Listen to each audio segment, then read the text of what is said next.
stage where the spotlight comes and no one disengage.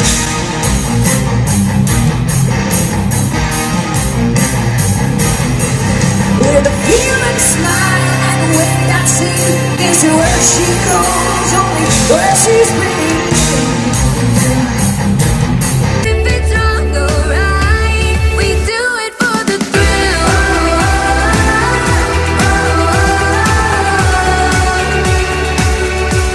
We do it for the thrill.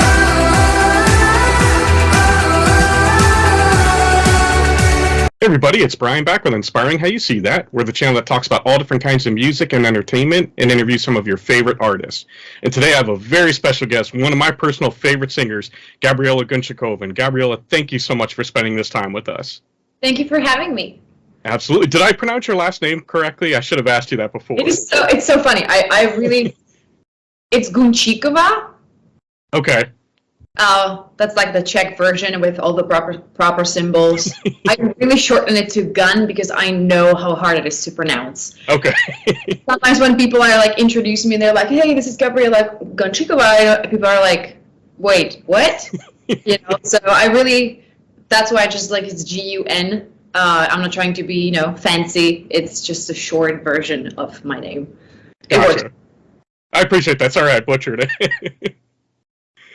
You mentioned that you grew up in the Czech Republic, and I believe I saw that your dad was he a guitarist in a rock band? He still is a guitar player. Okay. He's an amateur. He never made it professionally. He actually was in the army for over 20 years. Okay. But his hobby was always music and obviously rock and metal music. So he's a guitar player, and my brother is a drummer. Okay. We're trying to get my mom to play bass guitar, but she's not really interested. So is it fair to say that's where you got your love of rock music from, was from your dad? Absolutely, from my dad. He introduced me into all the good stuff. Nice. And I was reading you actually were also an athlete growing up. Was it handball that you were on the national team? I played handball for many years, almost, 8 years. And I actually was for a while in the national team. Nice. Then I had an injury on skis and I broke my knee, and it was so interesting because I remember that time I was probably like 15, 16, and I had a school and then I had a band, music, and then I had sports, and I just kind of didn't know what to pursue. And my dad, I remember, he just said, like, time will kind of show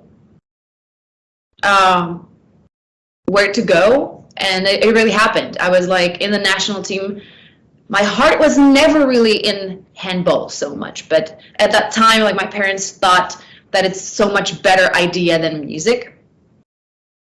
And I guess the destiny, something happened, so I had an accident and I just had to quit, basically, because I tore my ligament completely, basically. Ooh. It just was never the same again, and handball is like really hardcore sport. I was not necessarily always like built for handball to be one of the stronger girls, but I was like tall and fast, and you can have that type in handball as well. So that's how basically I ended up being a musician in the end. Sure. Now, do you think any way that being an athlete, did that help train you? Does that help you as a musician at all? Oh, absolutely. It takes a stamina, especially in a rock and metal music. Your body has to be strong. It's very, very helpful. And one of the best singers in the world were mostly really always in a good shape, and they would always have like some kind of a side hobby that would be some kind of a sport. It's hard. Maybe you can sing different styles without working out and like work on yourself. But rock and metal, it's kind of like a marathon. Sure. type. Especially the way that you're able to belt it out. I mean, that's got to take some lung capacity. Honestly, like it's like I'm trying to stay pretty and not sweat too much, you know. But it's so hard. It's so hard on the stage when you know it takes a lot. Obviously, it's a sound that you do create with your body, and I really learned to use all the muscles pretty much that I have available. I use even the back muscles, like back. Okay. You have ribs around here because the diaphragm is here, but it also expands like all the way back. So that's what gives me range. That's what gives me the strength is work with anatomy. Okay. But it's a lot of work for sure. So strengthening your core is probably critical to that. It's an engine. It's an engine, and you know it's not necessarily like that Pilates is going to help you or doing app workouts. It's going to help you. There's a specific thing when you need to train your diaphragm to kind of be that engine. Okay. You need to do that with. I at least do that with warm-ups and you know doing scales and things. But that kind of core, yes, has to be very strong. So you know there are days when it's good, and there are days when you're tired, and it's sometimes not so good. Sure. Now, obviously, it's worked. I mean, you won, what was it, the Best New Artist at the Czech Grammy, and of course, you represented Czech in Eurovision. So, yeah. How was that experiencing that? It was interesting. It was kind of like I'm a rock and metal singer, but I love pop music as well. When I'm doing sometimes like you know playing with music and I just sing in the shower. Sometimes I sing, you know, Christina Aguilera and like all these like little riffs, you know, that she's doing with her voice. And it's fun, but it was, they approached me, you know, back in 2016 and just said, look, we have this song, we would like you to represent Czech Republic, and, you know, do you like it, do you want to do it? And to me, it was an honor, obviously, so, sure. Like, I don't think I'm going to pass on that. I would love to represent my country, and it was obviously an incredible experience that adds to your portfolio, but also as a professional, just like a completely, like the stress of the whole experience, and the fact that it, you know, is viewed by, I don't know, 30 million people, you know, all around Europe. It's a huge event, and I started on the TV, fortunately, when I was 17 years old, because I was on basically American Idol Czech and Slovak version. Okay. So as I started very early on, over time I became more comfortable with performing on the TV or in some arena, but still, this was like a whole new level, and I was not really like expecting much, because our budget was limited probably compared to other performances. You know, it really goes a lot to how much budget you have available for your show, and some countries are smaller and they don't have, you know, Eurovision Song Contest is not so popular, so they will, you know, the TVs or televisions, at least that was Czech television that sponsored us, you know, the budgets are very different, you know, it depends on the countries, and countries that won Eurovision Song Contest years before that, like Sweden or Russia, or they have, their budgets are a little bigger than some of the smaller Sure. countries, but it was incredible, and it was the first time in the history we made it into the final, you know, so that was like, wow, awesome. Nice. Did you have to fight the urge to like not belt out the trooper or something like that when you were up on stage? I had to tune it down a little bit. Yeah, it's like a different, you need to switch into a little bit of a different mode Yeah, it was like a little more feminine, gentle performance. I feel way more, I guess, comfortable in like the male vibe, male energy a little bit, which rock and metal, like that, it makes me really comfortable. Sure. Now, I think I read online, and I wanted to know if this is true. When you actually did your cover of Love Hurts, is it true that you weren't yet fluent in English at that point? Absolutely. So how did you do that? Did you just mimic the sound, or? I kid you not, I could not probably put a sentence together. Not till 2013. Still, oh, wow. 2013, which is going to be 10 years, the first time I went to California to spend time with Ken. It was the first kind of like an English course that I took 2 months prior to that. And I would still, even with his kids and his wife, I would constantly use my hands, you know, to like, and let, you know, sign language, literally. Sure. His son was teaching me dirty words that I didn't.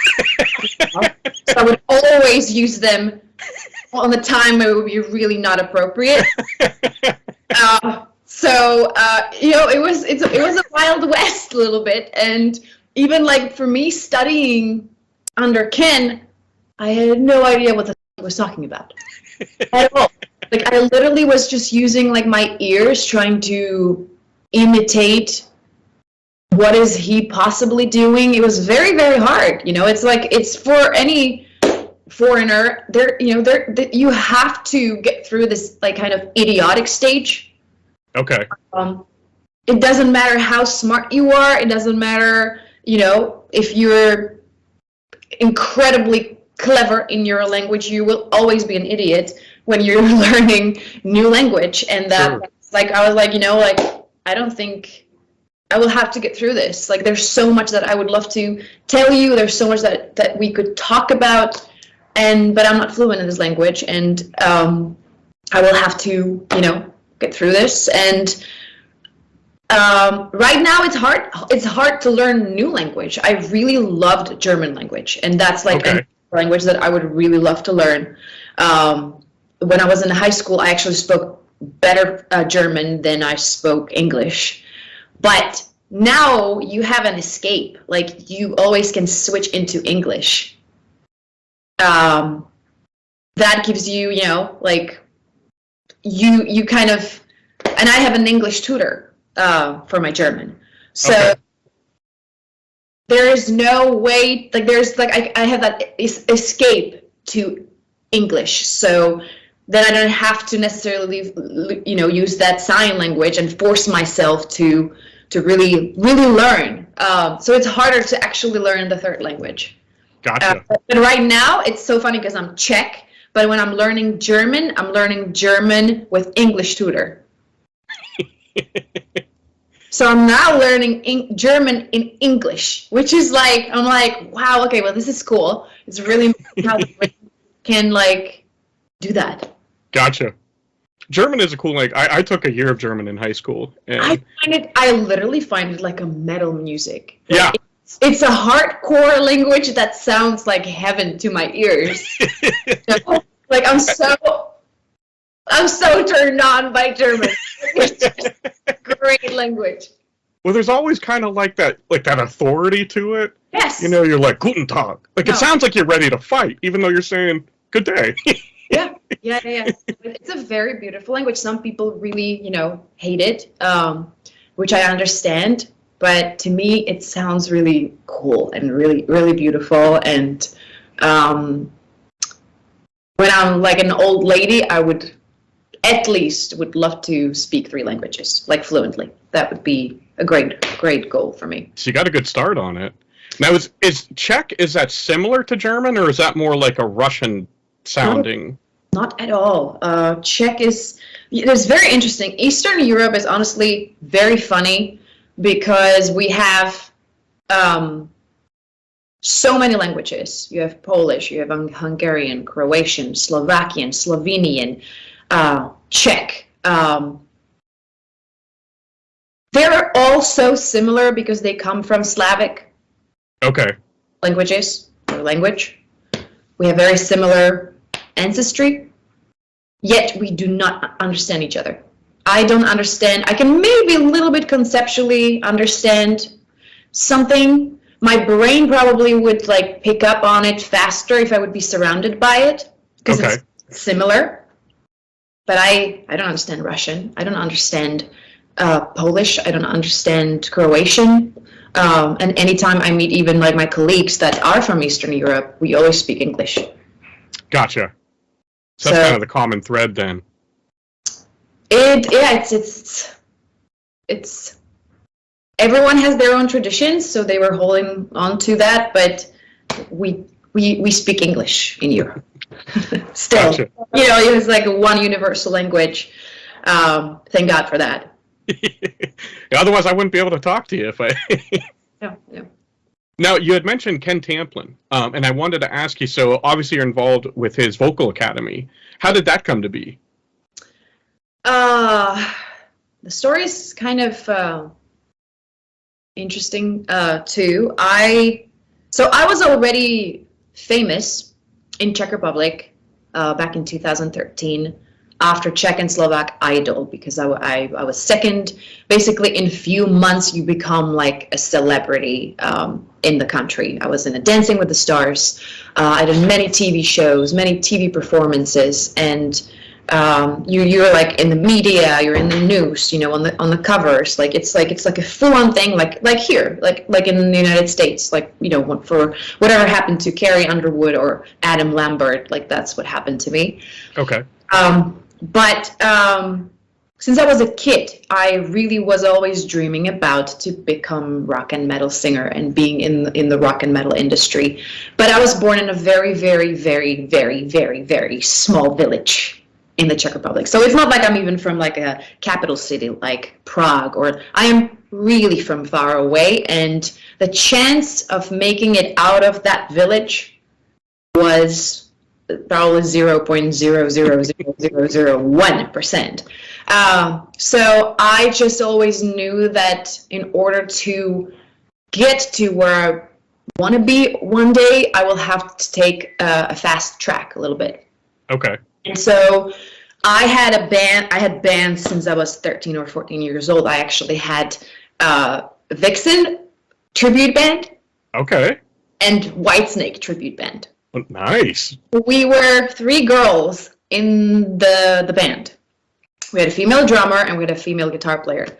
And so I would, when I was 14 years old, like on the weekends, I would play clubs when I was 14 years old, and my parents would be there, you know, watching over, but you know, I was just trying to sing covered, you know, like my life depends on it. and but that was like the music that I just loved. I was just like, I just need to, you know, become as good as I can.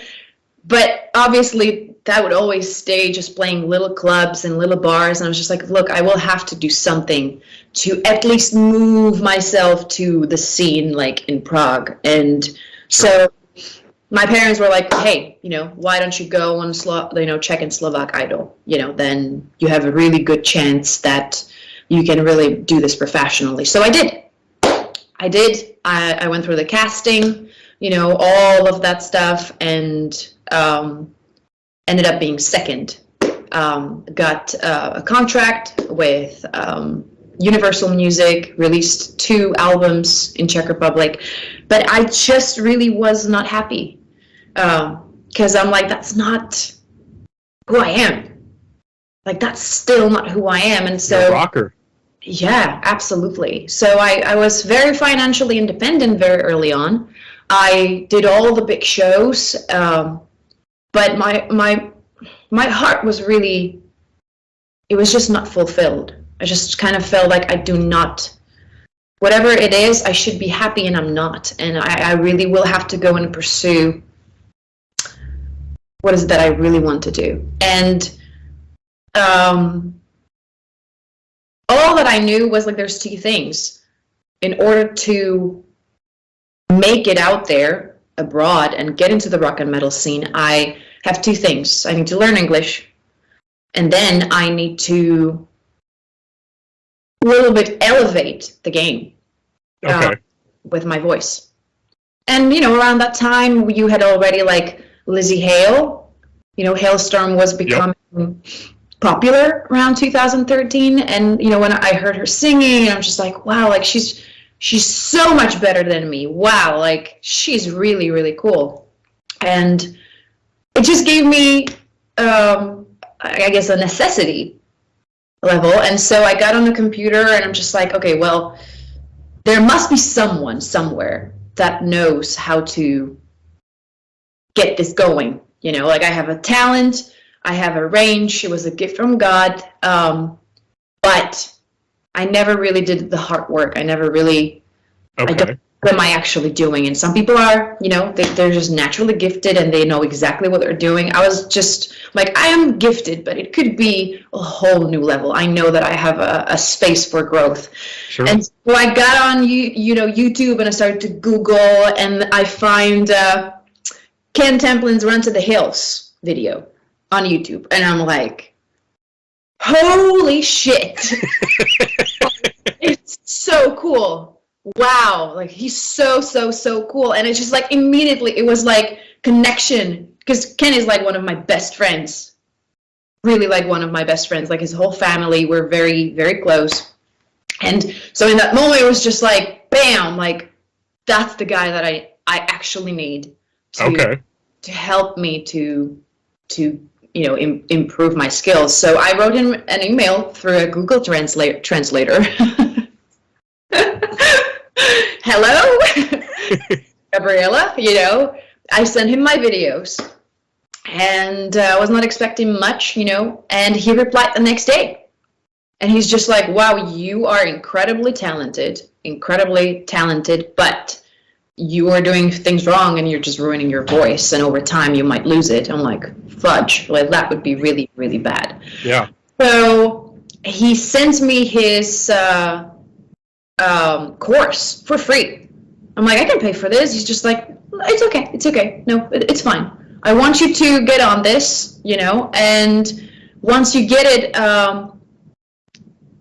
why don't you come to California, you know, to spend time with my family, and we can record a few videos. And so I got on it, you know, like, with my zero English, just trying to get through it. We would have a few Skype lessons together where I just didn't understand anything that he was saying, but I just kept doing it, and he saw you know, that I'm really trying hard.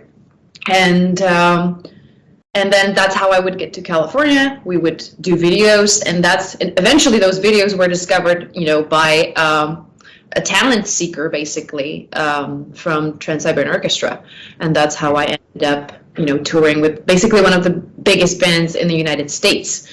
So, you know, it's a long story, but important, I guess. That's awesome. And I see now it looks like you split your time between LA and London. Yeah. Okay. Very cool. Now, how scary was it kind of leaving everything in the Czech Republic, moving all across the world to California? Not at all. That's the thing. I kept telling my parents since I was like 12, you know, I'm like, guys, I just want you to really know that I won't be around, really. You're like, peace out, see ya. You know, my parents are like, yeah. Let's think about it. You know, music is your hobby. I'm like, no, it's my life. It's what I'm going to do. And I'm going to be living in the United States, probably mostly, or England. And I'll be just from time to time, I'll be coming home. But that's what I, like, always wanted to do. So I don't know, actually moving to London or, like, even LA is, like, probably one of the most natural things I've ever done. And I love my country. I absolutely love all the fans and all the people, and I love to keep coming back, but it's just natural for me. Sure. For some reason. I feel very happy. That's awesome. That's fantastic. Now, one of my favorite videos that you did, and I want to ask you how you came up with the idea, was that Metallica versus Miley, like the showdown against yourself that you had. How'd you come up with that? I don't know, I was so weird. I did TikTok before it was a thing, right? Yeah, exactly. Because this video is from 2014. It's like old video. And I just really wanted like something that would be like fun and like it was supposed to be like joke. I don't know, my English was not even that good, like to put it together so it made sense, but somehow I figured it out. And I just wanted something funny out there, you know, and I mean, the ideas of like these kind of videos in 2014 was like a new thing. For sure, people were doing it. Right. Yeah, I just wanted something stupid, you know, with good singing in it. So that's... My favorite part when you're like... Yeah, because I mean, I myself, when I was a teenager, I despised everything that was not rock or metal, you know? You're too cool for it. Yeah, I was just like, what? Jesus, you're not my friend. Like, these like, shitty bands that you're listening to. That's like, probably when I was like 14, I was like that, so. Gotcha. Very cool. Now, you mentioned that you released 2 albums in Czech. Is there any plans of working on an album in the English language coming soon? Absolutely. I'm actually I'm working on it right now currently. Oh, nice. With a producer here in LA and then also in London. I'm taking my time just because I really want to do it right. Yeah, no, it's exciting. It's exciting. It's something that I really was working for very long time.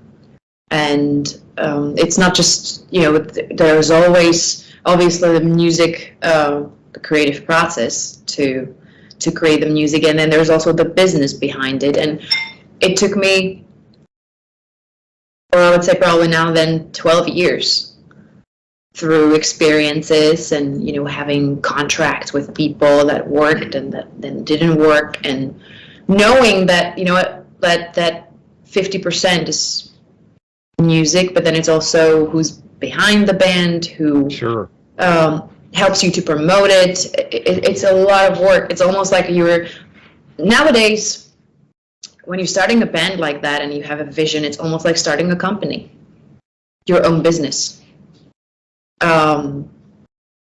Obviously, you can work as a hired musician, which is really, really cool, but there's limitations because there's not so many groups out there anymore that sure. You can be part of, and you know that's why I feel very fortunate that I could be part of these, you know, those groups that are already huge. But if you're starting your own band nowadays, it's like starting a business, like a company. But you need to think of everything, how you get your product to your fans and to your people, and yeah, there's a lot behind it. If you really care, and I really genuinely care a lot, and I love to listen to interviews. You know, I love to listen to who's really, really good is Tobias Forge from Ghost. Mm-hmm. He's very open to talk about how he created things and how he put it together, and I love to listen to, you know, those kind of interviews when there's like little hacks now and then. You know, always love to learn. Sure. You did mention a couple times being part with the TRANS-SIBERIAN Orchestra. So mm-hmm. How was that getting to tour, you know, all around America with, like you said, one of the biggest bands in the world? Oh, yeah. No, it was amazing. It was really, really amazing. They're the only band pretty much that play arena twice a day. Oh, wow. Yeah. So if you go to like actual arena, which is like 15,000 seats, 10, sometimes 20, they have a 3 p.m. show, and then they have 7 p.m. show. There's not many bands that can do that. And then you talk about, you know, TSO, they have the West Coast band and then the East Coast band. Okay. So the way we would rehearse with TRANS-SIBERIAN Orchestra would be like we would rehearse in Nebraska, in an arena, and we would have built 2 stages, one on left, one on right, and it would be basically twin bands. Okay. I would have a role in TSO, and I would have a twin on the other side. I would be singing exactly the same song. They would have the same clothes, and we would, have 2 weeks of rehearsals, and you would have East rehearsing one day, then West rehearsing one day. Then after 2 weeks, we would stay, and our stage would stay. When East would pack their stage and crew and everything, got in the buses, got in the trucks, and would, go all the way to the East Coast, start their Eastern leg, basically, tour. Okay. It's impressive. It really is impressive what they achieved, and the fans are so lovely. They're, I had so many people that were fans of TSO that just wait their whole year for Christmas to go to see the TSO shows. It really is, TSO is a Christmas time, and it's mind-blowing what they actually achieved. Really, really, really wonderful concept, wonderful idea, unique. Love it. Nice. So when it came to the actual tour, and you stayed with the West Coast I was on a team? West. Yes. Yeah, I was with Scott Soto, Al Pitrelli, and on the other side it was Russell Allen, and we would always hang out, all of us together during the rehearsals. So that's usually the time when that's the only time when we had together as East and West. But it's so funny that most of the guys, even now, anytime I have people from TSO that come to hang out, they're just well, now that we're off the tour, we get to hang out more than when we are actually on the tour. So the Eastern and the Western, band, they don't get to spend that much time together. But I just have so many people, from TSO that usually when I'm in LA, we just go and hang out together and do some fun stuff. Very cool. Now, are there any plans for you to do a tour as a solo artist? I need to put all of this, I need to put my vision together. Okay. That's something that I currently work on with my producer, and, things are moving. As I said, I have this baby, this band in my head and on my mind that I'm trying to kind of give birth to. And I'm a perfectionist, which is not necessarily sometimes the best character trait, because everything takes forever, because you don't many things, and you're just well, if it's not perfect, then I don't want to do it. But I just really, really care about this to be right, so I'm really taking my time, and constantly to apologize to my fans for waiting so long. But once that thing is ready, and the full package, and the wrapping is all done, then obviously we would get on a road. Well, no worries. I mean, we all know that it's going to be worth the wait, and it's going to be fantastic. So I want it to be fantastic. I really do want it to be fantastic. Yeah. Nice. I had record labels, offers and things, but I had to decline certain things, or it was just not exactly what I was looking for, and sure. I didn't want to necessarily go the easy way that would not necessarily lead to what is that I want to create. So I needed to find different ways. Yeah, and you don't want to regret not doing it the way that it needs to be done. Absolutely. Absolutely. And you just really want to surround yourself with people that will really support the vision, and they believe in the vision, and not someone that just tries to, make bucks out of you, and I don't mean it this necessarily in any like political way or like trying to be weird or victim or anything, but obviously if you sometimes are in any way good-looking woman, there's easy way to sell you out there.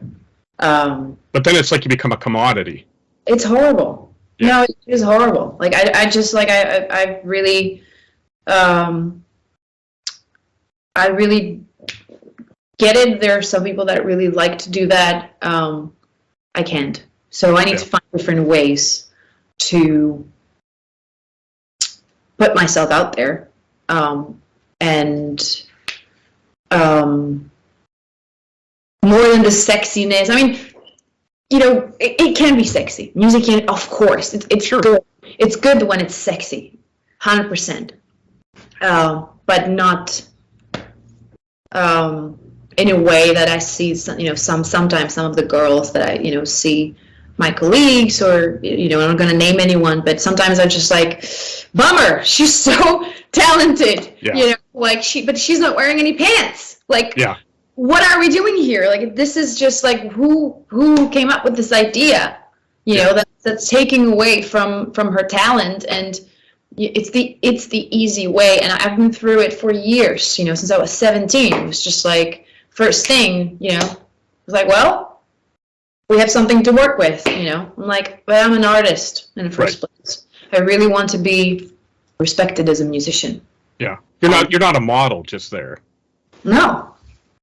Absolutely not, and it's obviously, I don't know, sometimes people, they just like, some people even think that I pretend that I'm in rock and metal. It's like I was just pretending, to be interesting. I'm like, You're like, yeah, I fooled you, just kidding. Never mind. Never mind. No, but that's one of the things that we've really respected about you is that, it really shines through that your talent, but you've always done it with class. And I as a guy, obviously you're a very lovely woman.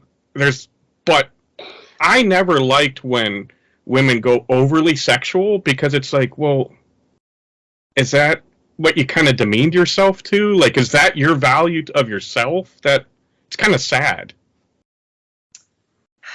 It's just because it's easier to get likes. It's easier to get following. It's easier to get attention. But then, what kind of audience are you attracting? Exactly. The question is like, who are your fans? I even had the questions, type of like, have you ever been harassed by fans? You're pretty and you put stuff like, are they writing weird stuff to you? I'm like, my fans don't do that. I have no experience. My fans are amazing. I literally, like, they're just like, hey, like, you look pretty, but when is the music coming, out? Like, we're waiting. So I don't have that kind of experience. So then, you really have to think, it's like, okay, well, you can go the easy way, but what kind of audience are you building? Are they going to be the ones that are going to buy your products for your music and for your talent, or just because they want to do different things, with your art? So it's everyone's choice, obviously. I've been through it 10 years ago, through that kind of stuff, and I said no more. Yeah. I will do the slower, harder way, but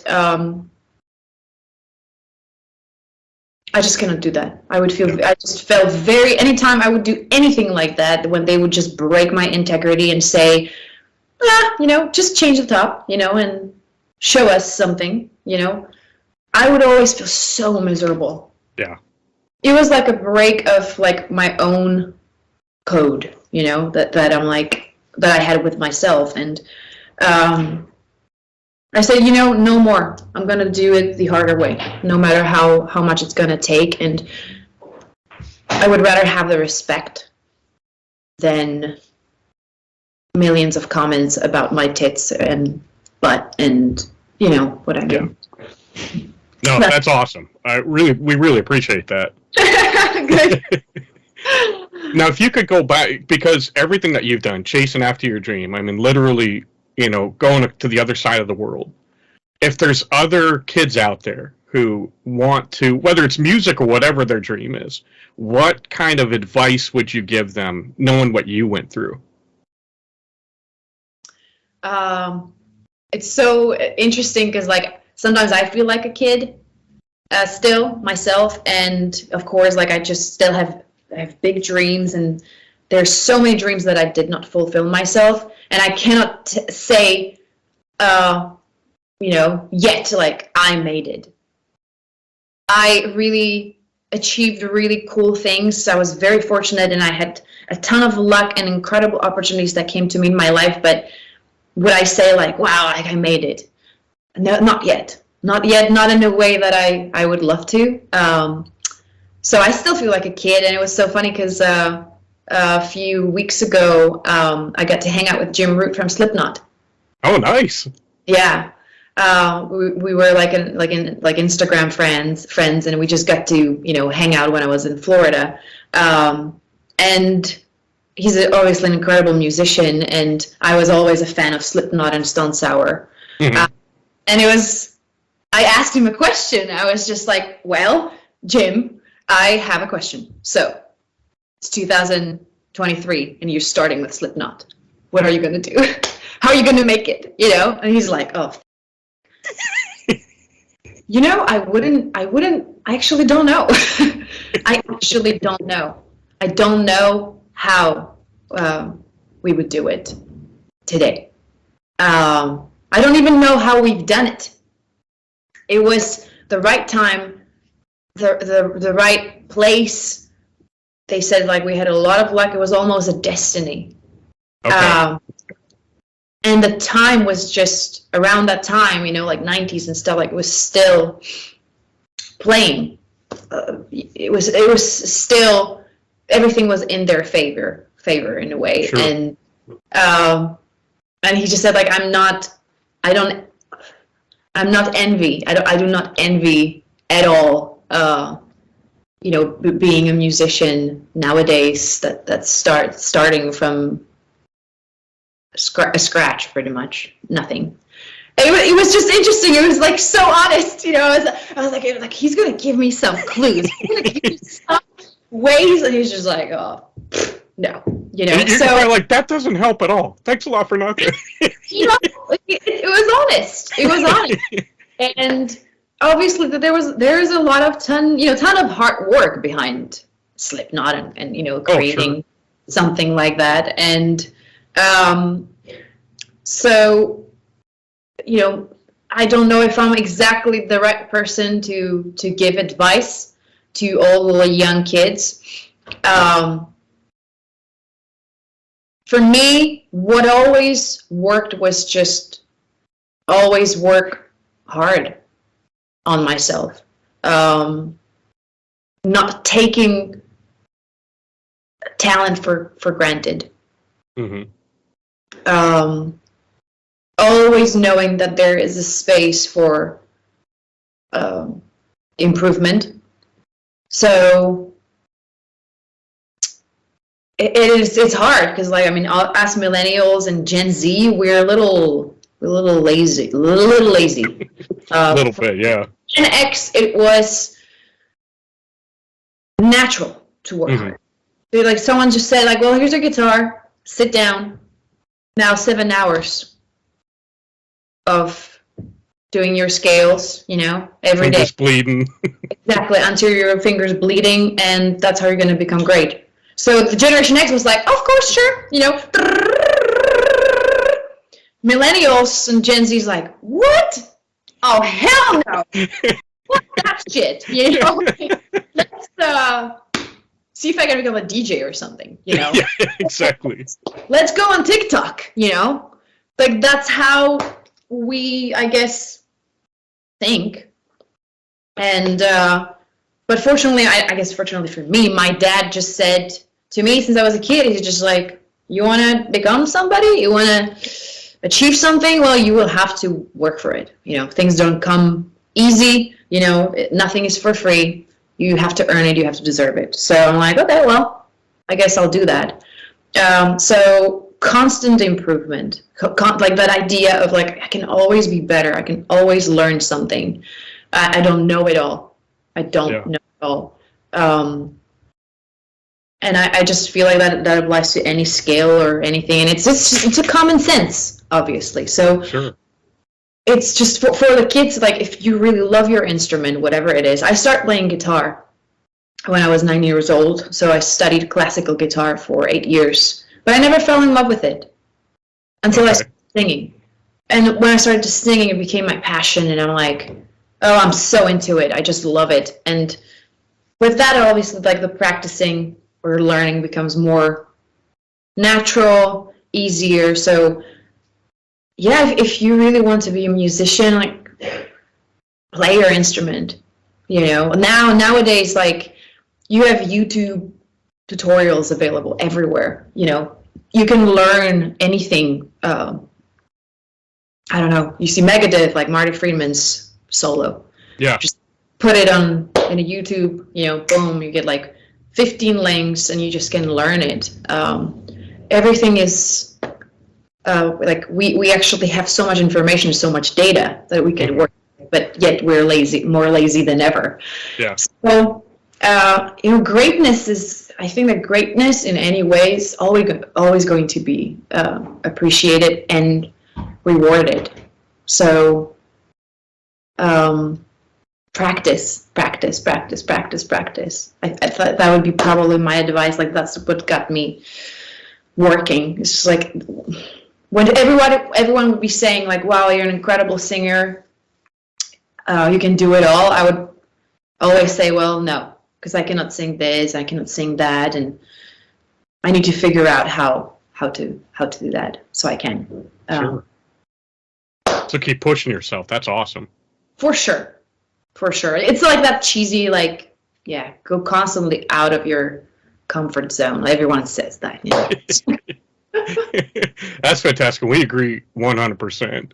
Before we go, there's one thing I wanted to ask you. So, I mean, you've won awards at singing, both pop and metal. You've been a top athlete. You've done Dancing with the Stars. There's got to be something that you just suck at. There has to be. I suck in dancing. Who says that? Because I was dancing in a Dancing with the Stars, you know. I mean, you know, it's not like terrible, horrible, but I certainly don't like to watch myself, you know, doing that. Oh my gosh, I suck at so many things. I suck in cooking. Anyone that was like friends, like anytime they come to visit, they're like, we're gonna order takeaway, right? So like, okay, that's fine. I'm horrible, like a horrible cook, probably. I'm a mediocre dancer. Probably mediocre in acting. When I paint, I can only paint the abstract stuff. Okay. You know? Yeah, no, I know where I belong. I do know where I'm like, what is my niche and what is my thing, and then I don't have a problem to say that I suck at things. So see, she's not perfect at everything. So far from that. I'm with you though. I can't dance. My brother can dance, and my dancing pretty much consists of just going like this. I'm like the whitest guy in the world when it comes to dancing. I wish I could, but I can't. I can dance to rock and metal. It's so weird, you know, like that it looks good on the stage. Like, you know, if I do any of the dances, like it's natural, you know, your body is moving like in the, you know, in the rhythm that is like resonating with you. But I try, like, you know, like the tango and cha-cha and like salsa and all of these. I was like, Jesus Christ. I wanted to quit that show since I started it. Well, you tried it. That's the important thing. Yeah, I tried. People liked me, you know, probably more than like my dances. Going like, you know, further and further in the competition, and there was just a moment I'm like, Jesus Christ, please, just let me go. I don't want to do this anymore. So. That's awesome. Well, Gabriela, thank you again so much. This has really been a pleasure. Is there anything you'd like to say to fans before we sign off? Please be patient with me. You know, I'm taking my time. I know you're waiting for like new music and new stuff. I'm working on it. I just really want it to be perfect for you. Very cool. And again, thank you so much. This has been a real blessing. It was a pleasure. It was awesome. Thank you for having me. Absolutely, without a doubt. And we want to thank you guys for spending this time with us. As always, we love you guys. God bless, and rock on. Can't keep away.